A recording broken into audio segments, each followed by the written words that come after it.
Now it is time for The Last Word with Lawrence O'Donnell. Good evening, Lawrence. Good evening, Rachel. Are you still on Blue Sky? I am. You can find me on Blue Sky at maddo.msnbc.com. Yeah, this is the first night we haven't done that in a while, so I just want to make sure that people know that we are both on Blue Sky and kind of enjoying it, to put it mildly. You know who's newly on Blue Sky is Pete Buttigieg, who, as transportation secretary and as just a figure in public life and politics, has been so good at taking on particularly his critics and conservatives wherever they are. I had thought that might meant that he would just stay on Twitter, but now he's on Blue Sky and he's tearing it up on Blue Sky. And it's yet another reason that everybody should join Blue Sky. All right. I got to follow him as soon as I finish this little piece of work I have to do here for the next hour. Thanks, Lawrence. Thanks, Rachel. Thank you. Well, there was good Trump news from the Oval Office today, if this one thing that Donald Trump said is actually true. When Donald Trump complained about judges blocking his attempts to stop spending and rewrite the Constitution, a reporter asked if he would abide by the judge's rulings, to which Donald Trump, to many people's surprise, said, well, I always abide by the courts, and then I'll have to appeal it. That's the right answer. He gave the right answer, and he didn't stop there. He went on to say, the answer is, I always abide by the courts, always abide by them, and will appeal, but appeals take a long time. And that's the right answer. We can only hope that it is true. But if it is true, some of the talk you've been hearing about constitutional crisis has been premature, which is why I have not yet entertained the discussion of constitutional crisis on this program. If Donald Trump does actually defy a court ruling, then we will cover it then.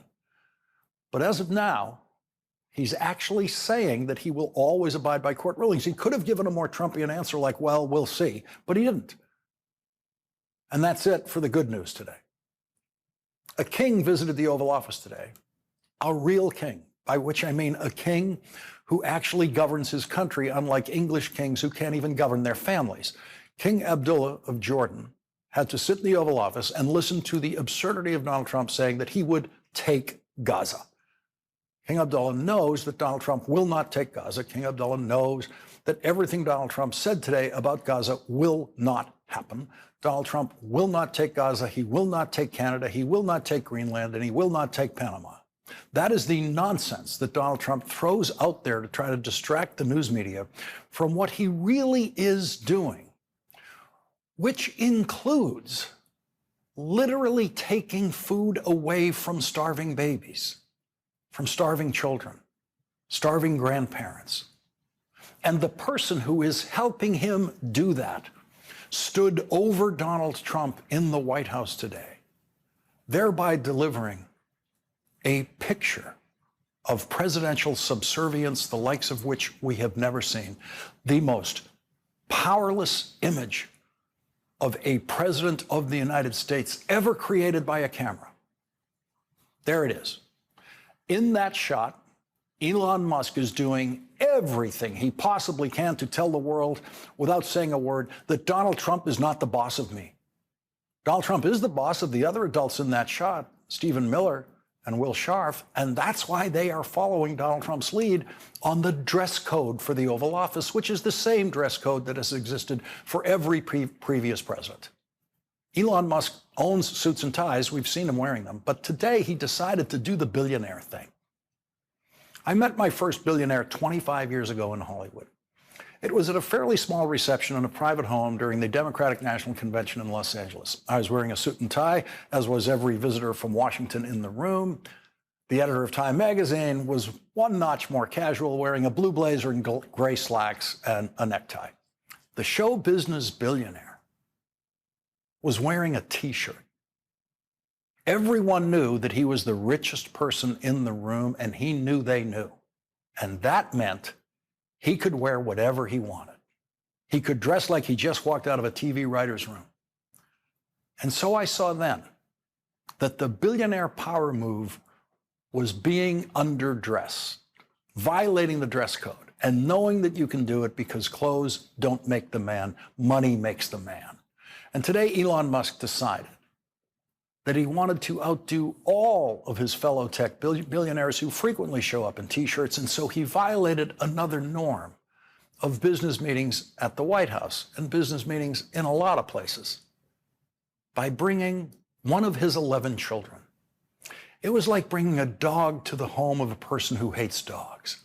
And we all know how much Donald Trump hates dogs. His favorite line in publicly announcing firings of people that he hired in the first Trump White House was, "I fired him like a dog." I don't know what that means. Dogs don't get fired. It can only mean that he hates dogs. Donald Trump had no trouble remembering the name of Elon Musk's child because it's the shortest name he's ever heard. Hello, everybody. Nice meeting you here. Come here often? X, are you okay? This is X, and he's a great guy, high IQ. He's a high IQ individual. All right, let's go full screen with these shots because I want to see everything that's in these frames at the White House, okay? The child was there as a power play by Elon Musk, demonstrating he can do whatever he wants in that room. When Donald Trump is your boss, you don't bring your kid into a business meeting with Donald Trump. And when Donald Trump is your boss, you don't talk more than Donald Trump in a business meeting with Donald Trump. Elon Musk spoke 3,666 words. Donald Trump spoke 2,487 words. Mike Pence never had a day like that in the Oval Office with Donald Trump. J.D. Vance will never have a day like that in the Oval Office with Donald Trump because Donald Trump is the boss of J.D. Vance. One thing Donald Trump always craved before he ran for president was the attention of the truly rich, virtually all of whom ignored Donald Trump as phony rich and vulgar rich. And now Donald Trump has the attention of the richest person in the world, the person who can literally bail him out of any financial difficulty, like the $85 million that he owes E. Jean Carroll pending his appeal of her successful lawsuit against him, and the $500 million that he owes the state of New York pending his appeal of the lawsuit New York Attorney General Letitia James won against Donald Trump. And we have no idea how much money may have already passed between Donald Trump and between Elon Musk and Donald Trump. We have no idea how dependent Donald Trump is on Elon Musk. There will probably never be a way of knowing. Elon Musk and Donald Trump proved nothing of what they said in the Oval Office today. Given their demonstrated comfort with public lying, everything they said about government waste in the Oval Office today, which had no specific details and no evidence, should be regarded as untrue unless and until proved true.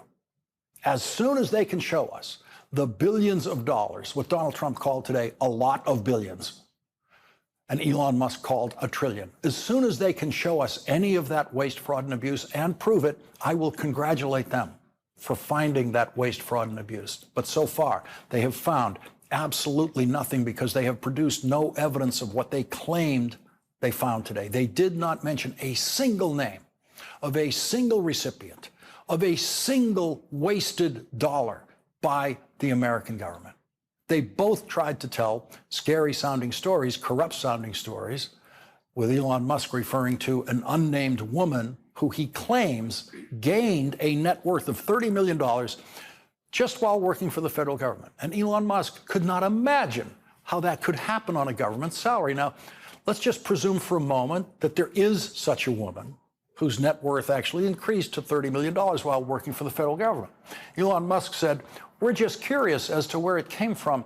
Where does it come from?" And I think the reality is that they're getting wealthy at the taxpayer expense. Everything about Elon Musk and Donald Trump's lying today resides in that statement. Elon Musk first asked the question of how could a woman possibly increase her net worth by $30 million while working on a government salary? Ask Melania Trump. Ask any one of Donald Trump's wives how you increase your net worth without earning the money. But Detective Musk, on the basis of absolutely nothing, firmly believes that that mythical government worker, who I promise you does not exist and will never be found to exist, is, quote, getting wealthy at the taxpayer's expense. That's the detective solving the crime. And that is the way Detective Musk solves the crime. He just guesses. Watch what happened when Elon Musk began speaking. I'm going to put this on the screen, full screen, not because it matters what Elon Musk was saying, but because it reveals the essence of Donald Trump, and it reveals the power of Elon Musk. When the president speaks in the Oval Office, no one else does, except today. Elon Musk interrupted Donald Trump when Donald Trump was speaking, and Elon Musk's 4-year-old child spoke while Donald Trump was speaking. And nothing could demonstrate the power of Elon Musk more than his child speaking while Donald Trump was speaking. There's something important in what happened when Elon Musk's 4-year-old child actually moved toward Donald Trump. Watch this. Donald Trump did what no president before him would have done with that child. Here it is. Elon, go ahead. Sure. So at a high level, if you say what is the goal of Doge, and I think a significant part of this of the presidency is to restore democracy. This may seem like, well, are we in a democracy? Well, if you don't have a feedback loop, FAX, we would have to, if you sorry. So, I tell you, gravitas can be difficult sometimes. The child actually moves toward Donald Trump, saying something to him. And Donald Trump turns away. And you watch the child back off, knowing what just happened. What would Joe Biden have done? What would Barack Obama have done? What would George W. Bush have done? What would Bill Clinton have done? What would any president you've seen in that chair have done? Donald Trump turns away from the 4-year-old. And then when the 4-year-old continues to speak, Donald Trump reaches out to try to silence him, and he fails. No previous president ever once considered blocking food from being delivered to starving 4-year-olds in a famine, as Donald Trump and Elon Musk have done by stopping the United States Agency for International Development, the most important deliverer of famine relief in Sudan right now, where people are starving to death tonight. Many presidents have struggled to deliver food to hungry people in war zones, but they never gave up that struggle, no matter how difficult. How can a person feel nothing when taking food away from starving children, from starving people? That's what I've been wondering about Elon Musk and Donald Trump since they decided to do that, since they decided to snatch that food away from children. And so when I watched Donald Trump in the Oval Office today, I wondered, how can a person feel nothing when a 4-year-old approaches him? Who turns away from a 4-year-old approaching him? Your friend's 4-year-old comes walking towards you, saying something to you, and you turn away? Have you ever done that? Have you ever seen anyone do that? The 4-year-old speaking to you, maybe it's in church, maybe it's somewhere where you don't want the kid to be speaking, maybe it's a funeral, no matter where it is. And yes, even in the Oval Office, you do not turn away. No one does. You can't turn away. Donald Trump and Elon Musk have both decided to turn away from the starving children of Sudan and the starving adults in Sudan. And they were not asked a single question about that today in the Oval Office by the very well-behaved White House press corps, who did no yelling, as they always did in the Biden Oval Office. Elon Musk claimed that we are actually being governed by what he called, quote, an unelected fourth unconstitutional branch of government, which is the bureaucracy, and that, of course, is a lie. The people he is talking about are members of the executive branch, not their own branch, the executive branch of government, and they have been hired the same way they have been hired in the executive branch of government since long before Elon Musk was alive. Elon Musk insisted, without proving it, that the United States Treasury pays recipients who are on the do not pay list. It was the job of David Lebrick, who Donald Trump forced out of the Treasury, to make sure that no one on the do not pay list was paid. And he was enforcing that. And there isn't the slightest shred of evidence that Elon Musk has found a single improper payment by the United States Treasury to any person or entity anywhere in the world. If Elon Musk had evidence today, he would have put it on the Oval Office desk. That was the place to reveal it. Put it right there. Show it to the world. If Elon Musk had no previous record of pathological public lying, we still wouldn't trust the kinds of claims he was making today without proof, without names, without dates, without facts of any kind. Elon Musk did reveal today that he has been examining Social Security payments. That means he has access to information about every single American citizen, including babies born this week. In his examination of those precious and private Social Security records, Elon Musk claimed today, we've got people in there that are 150 years old. Now, I don't know what that sentence means, but maybe he was trying to say that he found some Social Security recipients, because he says people, so more than one, who are 150 years old. That would have been so easy to prove today. It would be so easy to put that Social Security record right there on the desk, the payment record showing a birth date of 150 years ago and a check going out to that person this month. There are no privacy rights for dead people. Nothing would prevent Elon Musk from presenting the evidence of that mythical 150-year-old. And if in the hundreds of millions of checks that the Social Security Administration has sent out, amounting to trillions and trillions of dollars over the life of Social Security, what if it has sent out a monthly check for a few years or for 75 years after someone died? How much money would that amount to? Next to nothing in the Social Security budget of the federal government or any other budget in the federal government. But remember, there's absolutely no proof that Elon Musk has found a single record of what he was describing today at Social Security. Donald Trump claims that the federal government has contracts that are supposed to last 3 months, but they keep being paid for the next 20 years. That's what he said today. Show us the contract. Show us the payment for 20 years. It is a lie from Donald Trump until it is proven true and unless it is proven true. The Senate Finance Committee that has jurisdiction over the United States Treasury knows exactly how to investigate such payments. And they know exactly what they're looking at when they look at Treasury records. And the Senate Finance Committee staff has not seen any of this. They're the professionals who know how to evaluate it. After Donald Trump claimed that there are recipients being overpaid by the federal government, he said he thinks there's a lot of kickbacks, to which Elon Musk said, quote, there's a lot of kickbacks. They made that up. They have zero evidence of a single kickback to a single person. They are telling their followers that there are corrupt officials in the United States Treasury who can be bribed to continue paying on contracts that have expired. Elon Musk said today in the Oval Office with Donald Trump's eyes closed while pretending to listen to him, that to cut $1 trillion requires, quote, competence and caring. Those were Elon Musk's words. Competence and caring.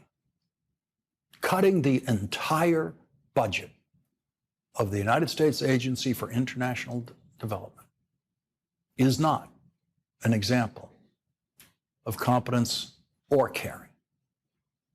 Leading off our discussion tonight is Nicholas Kristof, Pulitzer Prize-winning journalist and opinion columnist for the New York Times. Nick, you have been following the work of USAID throughout your career. You've written brilliantly on it recently. I have been struggling to emphasize to people enough what is at stake right now. We have the reports coming in of people dying. A 71-year-old woman denied her oxygen treatments at a hospital run by USAID, which was closed down. She's now dead. We had Dr. Atul Gawande on here last night, who worked for USAID, saying, yes, people have died already because of what Elon Musk has done. And they're dying every day. Yeah. I was talking today to an aid worker about a program in northwestern Nigeria where there's an emergency feeding center that is run out of the emergency peanut paste that keeps these kids alive. And meanwhile, in the warehouse, there are stacks of it, there are pallets of it, but to get that from the warehouse to this emergency feeding center to keep these kids alive, they need a waiver from USAID. And because nobody's at work at USAID, they can't get that waiver, and so kids die. And, at a time when we're already losing 2 million children worldwide to malnutrition, we have the resources, we have the assets, we know how to save these lives, and now that has been stopped. And there's that. I mean, women, hundreds of thousands of women are becoming pregnant because all of a sudden contraception has dried up around the world. In Zimbabwe, the condoms are almost impossible to get now. Which USAID has been supplying, not in the $50 million purchase range, which is what they were talking about today. And Elon Musk said today, when he was corrected on that by a reporter who said, that was false, he said, well, I'm going to make mistakes. But then he said, why would we be sending anyone condoms? He does not know that that is used to prevent HIV transmission. Absolutely. I mean, AIDS is one of the great successes of American policy, actually originally under George W. Bush, was PEPFAR. Saved 26 million lives. As American, we should be so proud about that. And one element of that was condoms, which the USAID buys for 3.5 cents each. And when we don't provide them, well, HIV spreads, AIDS rebounds, and women get pregnant and they die in pregnancy. One of the hospitals that they are closing now because USAID in Sudan, in the middle of these famines, there's no other place to get C-sections within 130 kilometers. Women who have obstructed labor in that area, they are going to die in childbirth or they are going to get obstetric fistulas. And, we don't have to do anything new to save those lives. We just need to continue what we're doing.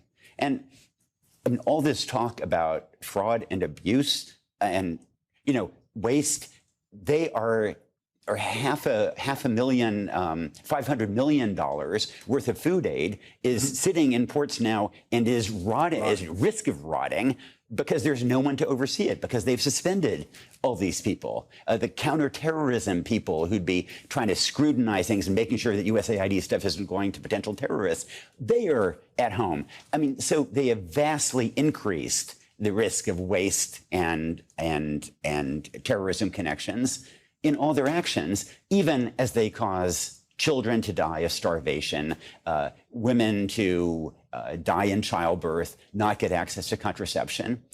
And they seem to think that it's a game. And, I don't think they understand that those kids who are dying are just like your kids, Lawrence, and my kids, and like X. This is not a game. This is human life. Yeah, and what they get away with is a White House press. Look, I'm sure there was someone in the White House press corps in the Oval Office today who wanted to ask about what we're asking about right now, who wanted to ask about starving babies, who didn't get a chance to ask a question. But as it stands, they can get through that entire experience with the White House press corps today and not be asked about a single person who has died because of what Elon Musk, with Donald Trump's support, has decided to do.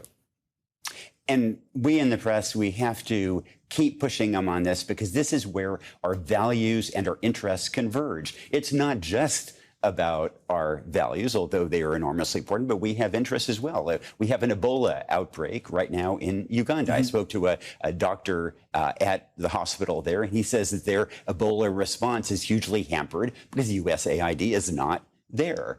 We saw the Ebola outbreak in West Africa a dozen years ago, and that was stopped in part because of USAID in the Obama administration. And so we are placing at risk American interests and American lives at the same time that we are sacrificing vast numbers of the lives of other people around the world and increasing the very waste that they're complaining about. Yeah, I mean, so Elon Musk claims he's found the 150-year-old man in the Social Security rolls, okay? But what he doesn't then say is, that's why we shut down Social Security.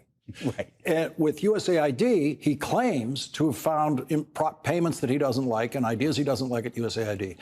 And so then that's a justification for shutting down the entire thing. Every major corporation in America has done audits of their business. General Motors has done audits of their business from the time they were invented. They never once said, we have to stop making cars, stop everything, send everyone home for weeks so we can figure out how we're spending money. Yeah, and I mean, let's be clear.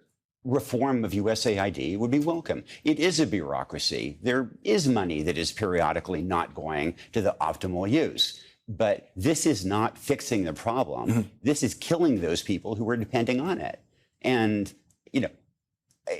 it's just the inhumanity of it and the ignorance of where our own interests lie and the recklessness with which this is carried out just boggle the mind. They don't understand what they are doing. Yeah, according to Elon Musk's audit logic, if he was auditing a hospital, he would send everyone home, throw every patient out of the hospital, close it all down, then he'd look at the books. That's his approach to this.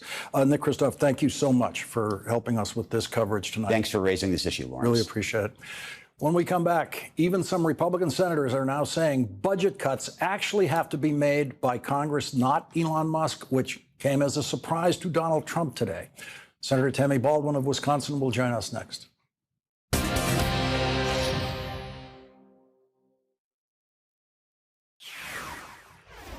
Senator Rand Paul today said that DOJ cuts will ultimately need a vote in Congress. Do you agree with that? Is that the plan? I really don't know.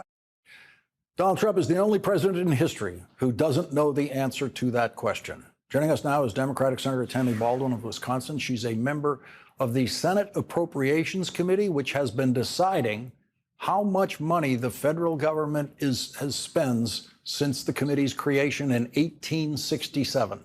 Senator Baldwin, thank you very much for joining us tonight. Apparently, Donald Trump does not know where these spending decisions are made in this government. Yes, Article 1 of the Constitution makes it very clear that Congress does the budgeting, the appropriating, and passing laws, and it's the president who administers and implements those laws. And as we are watching all of this unfold in the first few weeks of this presidency, it seems that Donald Trump wants to just do away with the other two branches of government or ignore their actions. But that won't stand. And as we have seen, he has overreached in many ways. His federal funding freeze was absolutely unconstitutional. And fortunately, the courts stepped in and are now saying you cannot pause funding. Whether he is complying with that order or not right now remains to be seen. But we have seen action after action by this administration that is an overreach, that substitutes his judgment for that of Congress. That is not what a president is able to do. And look, if we let him do that, let's think about where it leads. Does he just replace his own judgment with the acts of Congress? Does he decide that only people in red states should get Social Security and Medicare? Does he close VAs in blue states? This cannot be. And it is high time that not only Democrats in Congress stand up to this, but the Republicans join us. You know, Nick Kristof mentioned the $500 million of American farmer-delivered food aid that's been rotting on docks since the freezing of USAID. We learned about that yesterday from the USAID Inspector General Paul Martin, and I read that report on this program last night. And I was thinking, without saying it publicly, that Paul Martin will be fired today after writing that report yesterday. And I didn't want to predict that publicly because I didn't want to give anyone the idea who didn't already have it. And of course, Paul Martin was fired today after revealing to us exactly how badly damaged Elon Musk, how much damage he's done to USAID and to the efficient functioning of it, which is what the Musk claim is he's trying to do. Yes, and this is not the first we've seen. We have seen the firing of 17 inspector generals across many agencies. Now, this inspector general, this is supposed to be the independent watchdog looking at these agencies on behalf of the public. And this isn't the only set of firings we have seen from this administration that seems to be intimidating and bullying anyone who tries to cross them. But again, we have three branches of government. We have a system of checks and balances. And through the courts, the Congress, and our constituencies, we must fight back. And I hope that people understand their power. Think about the act to freeze funding just a short while ago. And we got calls we were deluged with calls from our constituents saying, a deputy fire chief called my office saying, I have a federal grant to pay for new firefighters on the team. Do I have to discharge them? Do I have to furlough them? We heard from Head Starts that had to shutter for several days, leaving hundreds of children and hundreds of families without childcare. And we heard from community health centers who couldn't get to the portal to get the funding they needed to stay open and serve patients. And the outpouring ended up resulting in the administration pulling back that directive from OMB. And let's not forget the first Trump presidency. It was the people standing up who prevented Donald Trump from repealing the Affordable Health Care Act. And we're going to do that again. The courts, the Congress, and our constituents all together are going to stand up. Senator Tammy Baldwin, thank you very much for joining our discussion tonight. Thank you for having me. And coming up, our next guest told the Washington Post, so many of these things are so wildly illegal that I think they're playing a quantity game and assuming the system can't react to all this illegality at once. Georgetown law professor David Super joins us next.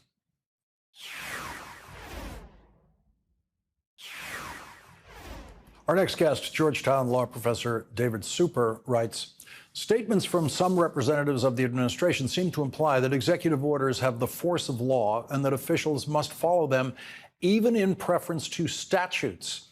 That view has no support in the Constitution. The only way to make a law is for both chambers of Congress to pass a bill and then either have the president sign it or have Congress pass it again with 2/3 votes over the president's veto. The Constitution makes no mention of executive orders, and except in a few unusual cases, Congress has not given them special weight.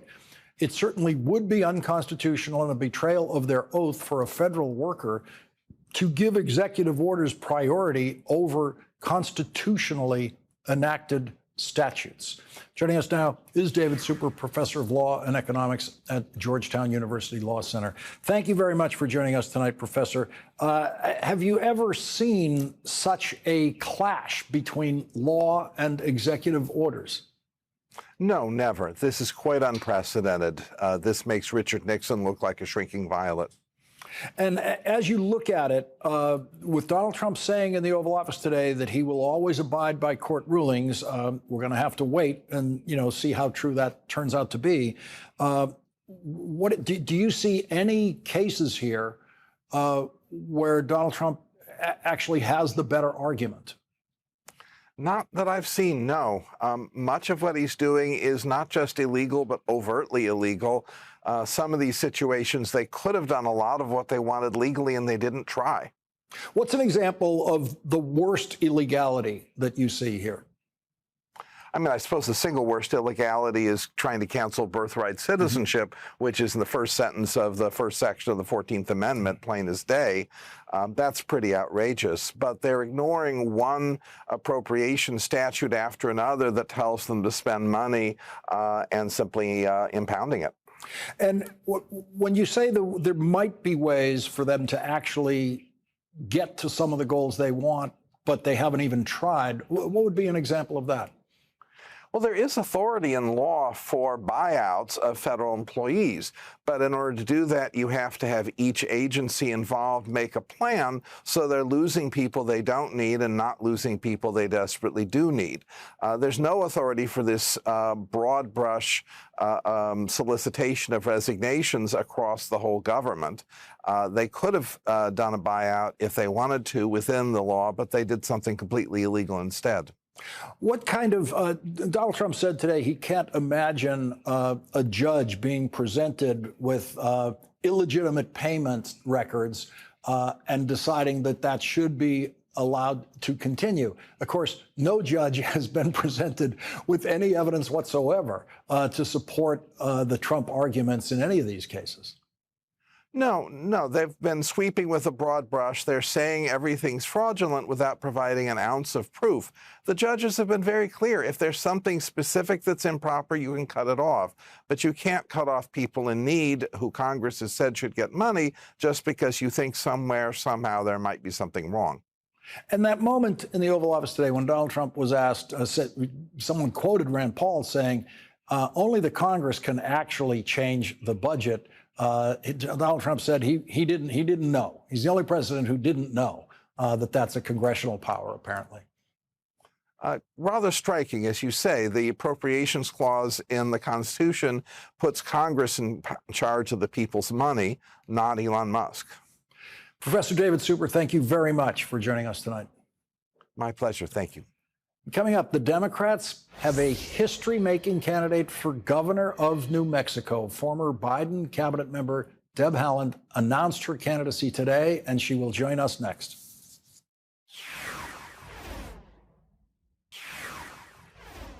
Tonight, the Democrats have a new candidate for governor of New Mexico. Deb Haaland, who served as President Biden's Secretary of the Interior, launched her campaign today. The New York Times says Deb Haaland, quote, would be the first Native American woman to serve as governor of a state. Her campaign described her as a 35th generation New Mexican. Here is some of Deb Haaland's campaign announcement video released today. I'm Deb Haaland. In my life, I've learned that nothing comes easy. Moving around a lot as a kid in a military family, raising my child on my own, achieving 35 years of sobriety. But here in New Mexico, struggle makes you fierce. I worked at the local bakery, sold my homemade salsa, cleaned at my child's preschool to reduce the bill. And when I became New Mexico's member of Congress, and then the leader of the U.S. Department of the Interior, I seized the opportunity to make change. I helped more New Mexico businesses open their doors, powered thousands of our homes with good New Mexico sun, brought good-paying New Mexico jobs to plug old oil wells and restore our land, and partnered with rural communities to secure their water and solve rural challenges. But the problems we face now are bigger than ever, and we must be fierce to solve them.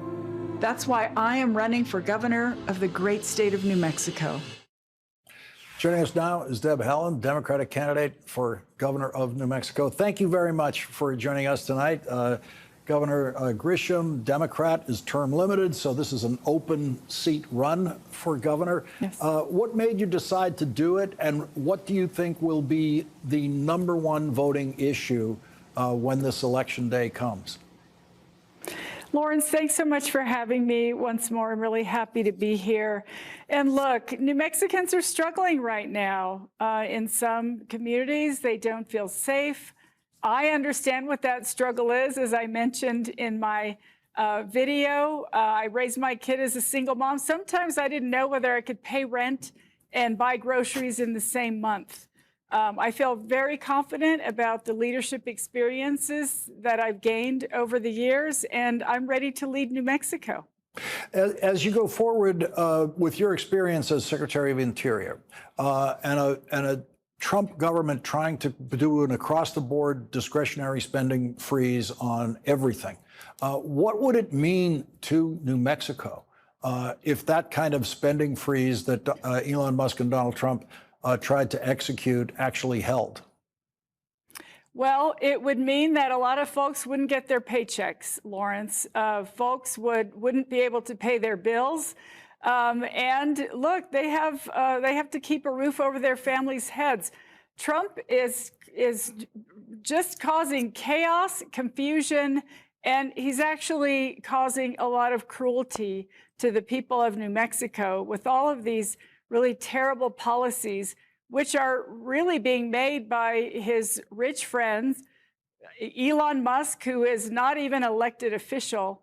It's really, and I'll just say, Lawrence, that I think Democratic governors will be the front line of defense for this chaotic and cruel administration. With your experience in the federal government, how do you think that would help as a governor to go in there with the experience of having been Secretary of the Interior as well as a member of Congress? Well, look, Lawrence, in the previous guests you've had, they all outlined how the president is essentially breaking the law. And so governors, Democratic AGs, state legislatures, we all need to be able to hold Donald Trump accountable for all of the terrible things that he's doing. Here in New Mexico, Donald Trump is causing a lot of heartache for people. He's making people scared. Children don't want to go to school. Parents are afraid to go to work. And sometimes if they do go to work, the doors are shut. So he's causing just a terrible amount of chaos, and I feel very strongly that as governor, I can hold the line on his terrible policies. When you left Washington, left the administration, a lot of people like to take a break after the intensity of a job like that. What made you to decide to jump right back in to the hardest possible thing, which is running for office statewide, running for governor? Absolutely, yes. Well, I'm no stranger to campaigns, Lawrence. I started out as an organizer. I worked around my state of New Mexico, registering voters, getting folks out to vote for many, many years. That led me to run for Congress in 2018 and win. And I just feel very strongly that, running this campaign will give me an opportunity not only to travel around the state and hear New Mexicans on what matters to them, what their struggles are, how they see the future of the state, but also to hold Donald Trump accountable for all of the really terrible things that he's doing to New Mexicans. And as I said, governors will be the first line of defense against the chaos and cruelty of this White House. Deb Haaland, thank you very much for joining us on your first night of your campaign for governor of New Mexico. Thank you very much. Thank you. Thank you. We'll be right back.